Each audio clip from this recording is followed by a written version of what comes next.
Are you ready to uplevel your sales game? Well, here is a gift for you. It is the Mastering the Sales Conversation mini training. This training gives you my proven step-by-step approach to sales so that you can go from that overwhelmed and intimidated approach that you have to sales to feeling confident and leading a conversation so that you easily guide somebody to hiring you. You can get it right now by going to yoursalesmaven.com/mastering. This is my gift to you. Go grab it now.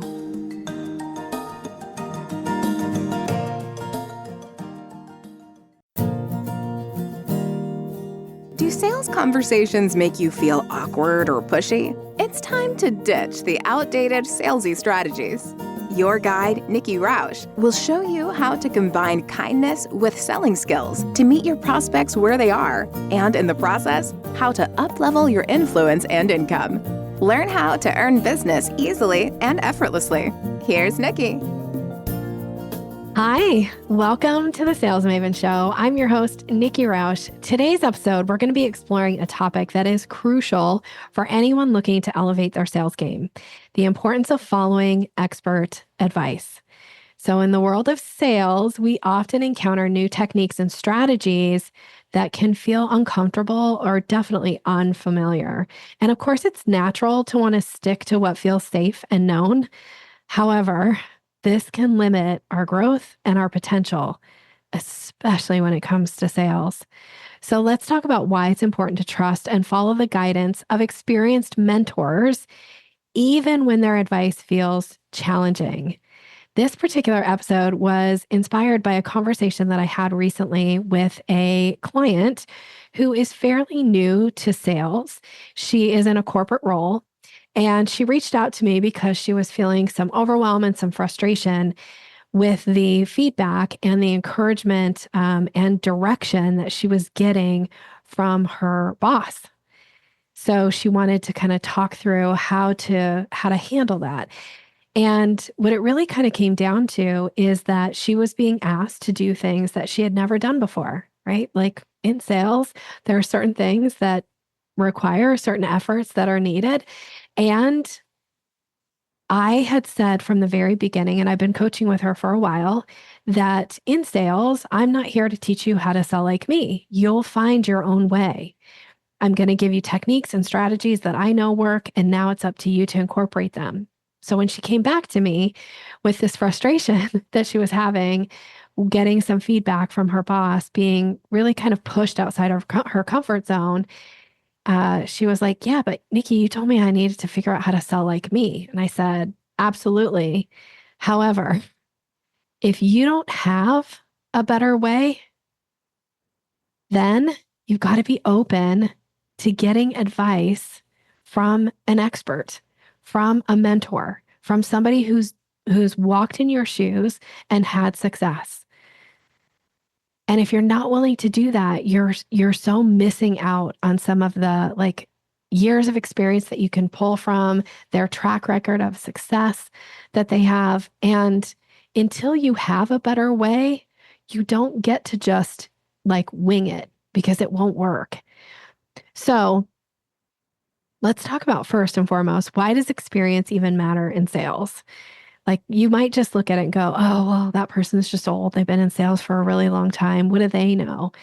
Well, it's not about how many years that somebody has been in sales. It's more about what kind of wealth of knowledge have they accumulated over that time.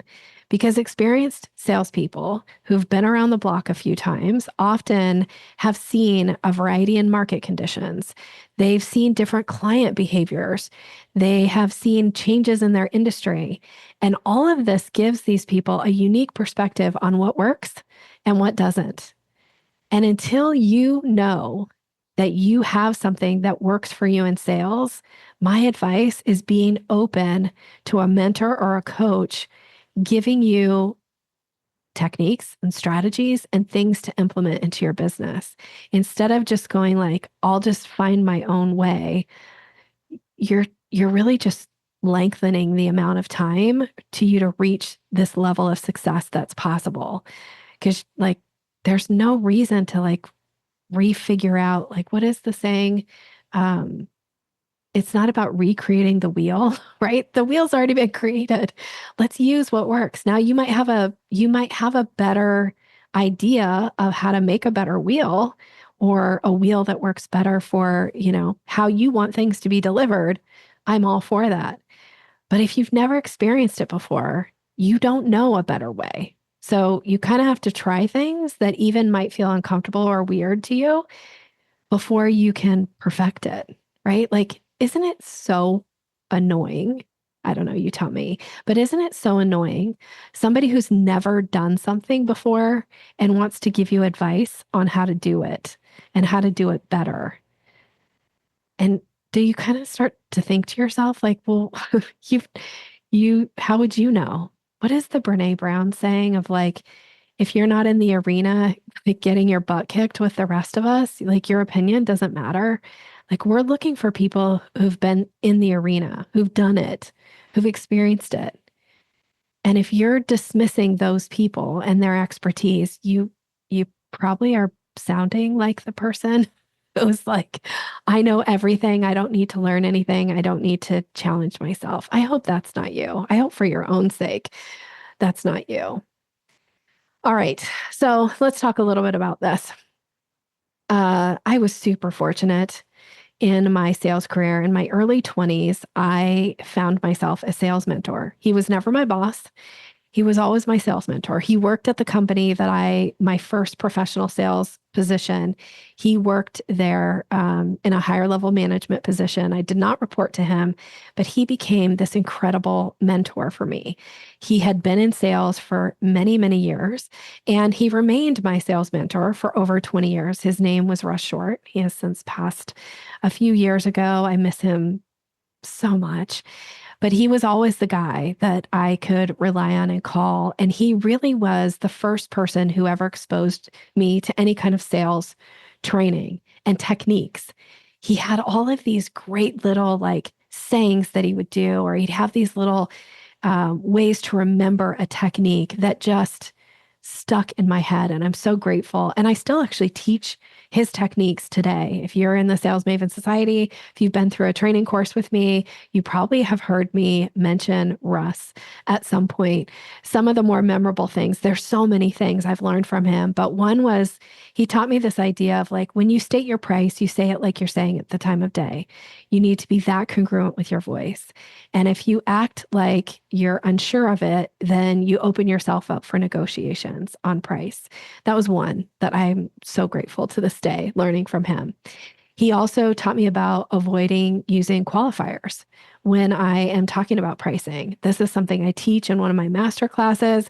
It's so important to get rid of qualifiers when you're talking about your pricing.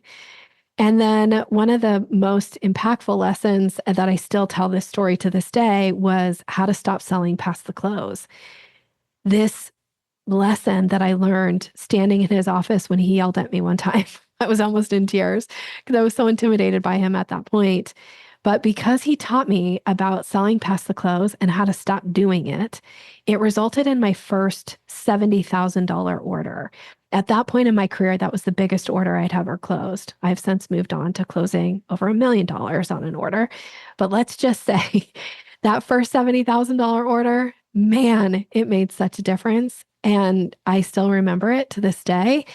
And it was Russ yelling at me in his office to stop selling past the close that helped me like go out and close that deal. So there's huge value in utilizing mentors and coaches, people who've been there before you. So if you're somebody starting out in sales and you want to get better at sales, or you're having to take on more of a sales role as you grow your own business, it's really important to acknowledge that you are going to have times where you're in extreme discomfort. And the only way to work through that is either quit, right? Like that's always an option. I hope it's not the option that you choose. You can quit and say, this sales thing isn't for me. Or you can embrace this idea of feeling uncomfortable and knowing that a lot of times it's just the beginning. Like it's always hard to learn something new. It's always hard to try something for the first time. My NLP teacher used to always say, Nikki, the only person who likes change is a wet baby. So sometimes we got to remember like we're the wet baby in this moment, and we'll only be able to appreciate it when we're no longer the wet baby. So we got to let something change in order to get out of that. So it's supposed to be uncomfortable. And I actually use, I may have shared this on the podcast before. I know I share it with clients all the time. I do this ridiculous thing when I am really uncomfortable. Um, I think I have shared this on a podcast episode. I will say out loud to myself in the most like enthusiastic voice that I can possibly garner in that moment. Change is happening. Like when I'm uncomfortable, I have to do that sometimes when I'm pushing myself to do something that I'm like, oh, I don't want to do this, but I'm willing to try it to see if it works. And then if it doesn't work, at least I can say I've tried it. And now maybe I'll have an idea of how to do it better. Like, how can I find a way to make it work? But unless I try, how am I ever going to get there?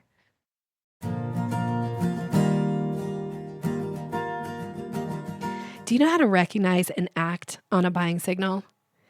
I have a gift that is going to teach you these 17 buying signals so that you're ready when you get them to take action and move somebody to the next part of the sales conversation. You can get this right now by going to yoursalesmaven.com/Maven. Go grab it now.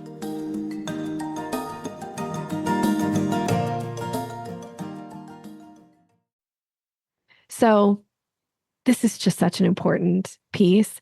And, I have a client success story that a client just reached out to me. This is a client, we haven't worked together in maybe 4 years. She stays in touch I hear from her every couple of years. And I just heard from her again recently. And we actually had a catch-up call. And she was sharing with me that one of the main things that we worked on in our first session together was me teaching her the consultation process. She was doing consultations that sometimes were taking 2 hours. We got her initial consultation down to about 20 minutes and also closing on that first call. Whereas before she was never closing, like she didn't even know that that was a possibility for her when we first started working together. And really quickly, like she was willing to, embrace the expert advice, even though it felt really uncomfortable to her, and try. And she immediately saw results. She started closing on her consult calls. That had never happened before. When we started working together, she wasn't even bringing in $10,000 a month in her business. And her goal was to bring in, I think, $20,000 a month. We got her to $18,000 very, very quickly. And then it grew to, I think in the first year, she was averaging like $40,000 a month. She just shared with me the other day. She was even laughing about that. And she said, Nikki, I now have $60,000 days in her business.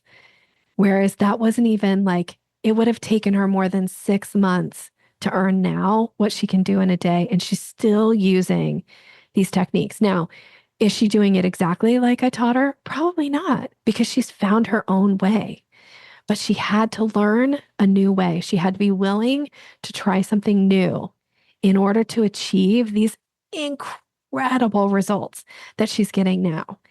And so I share this episode in hopes that this inspires you to be thinking about if there isn't something that you already know how to do, and it's something that you want to learn, find a trusted expert, right? It can't just be anybody because everybody's got advice, but find somebody who has done it, who's been there, who has experience.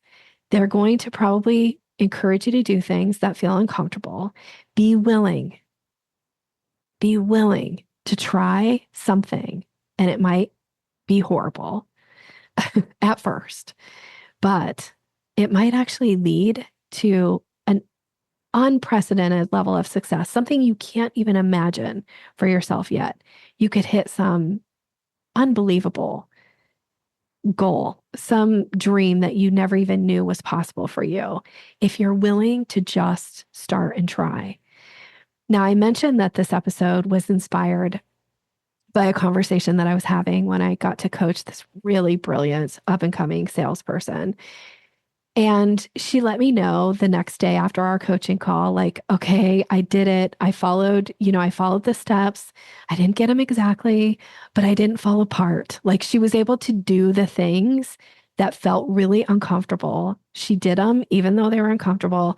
And she was like, and now I feel so much confident going into this next call with this new client, this new prospective client, because I've already like tested something, right? And that's the whole point.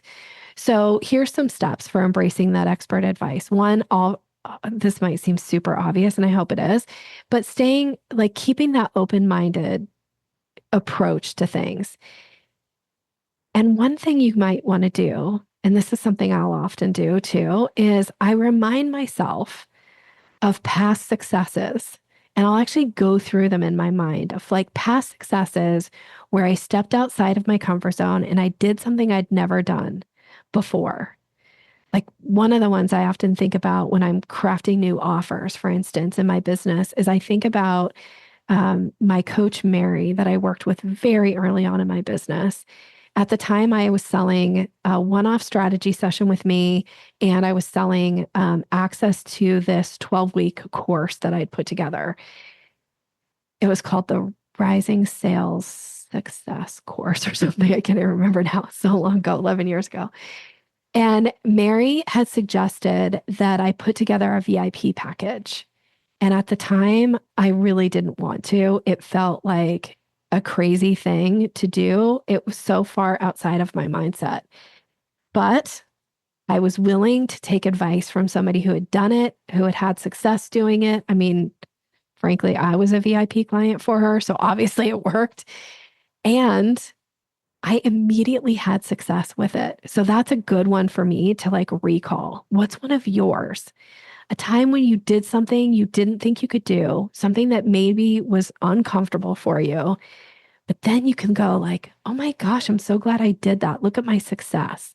I encourage you to come up with some of these ideas for yourself around your business. You might have ideas that are relevant in your personal life for sure, but when it comes to sales, think about your business and places where you've stretched yourself.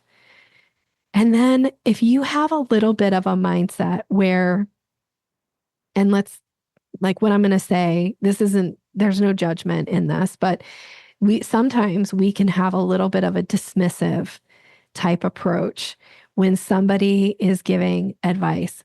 Now, unsolicited advice, totally get it.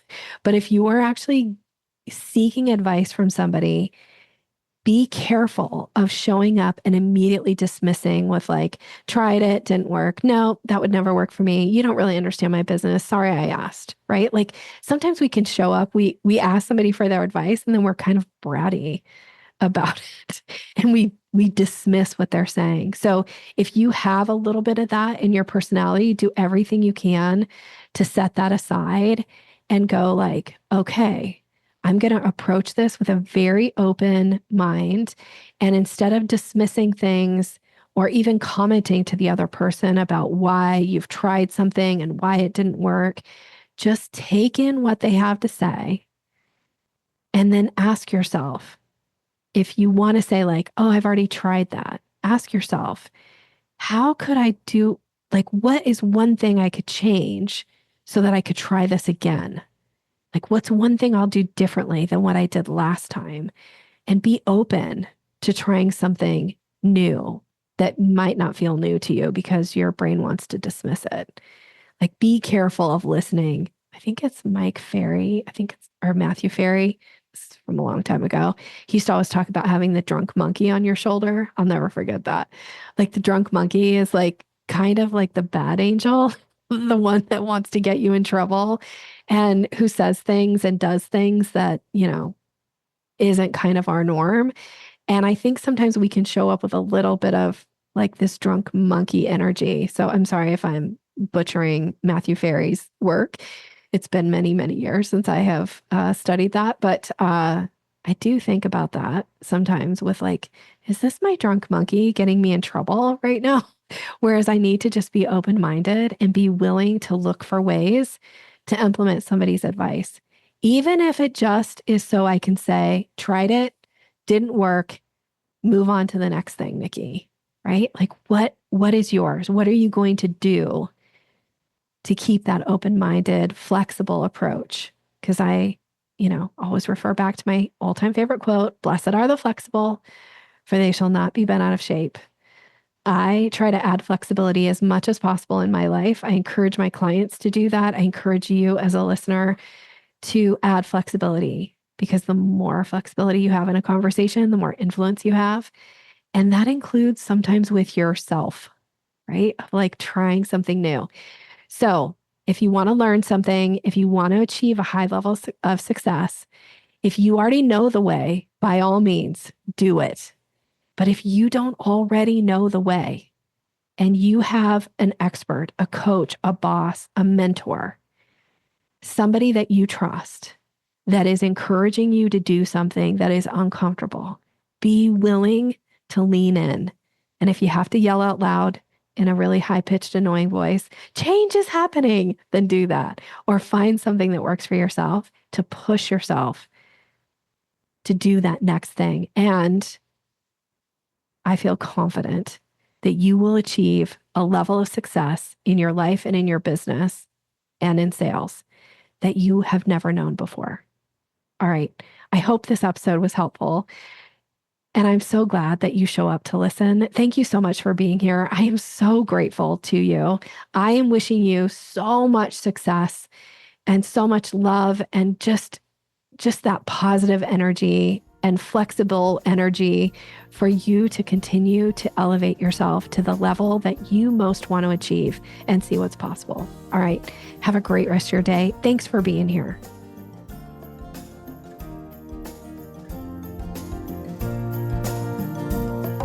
Thanks for listening to Sales Maven. Visit us online at yoursalesmaven.com/maven for more resources to boost your confidence and skills.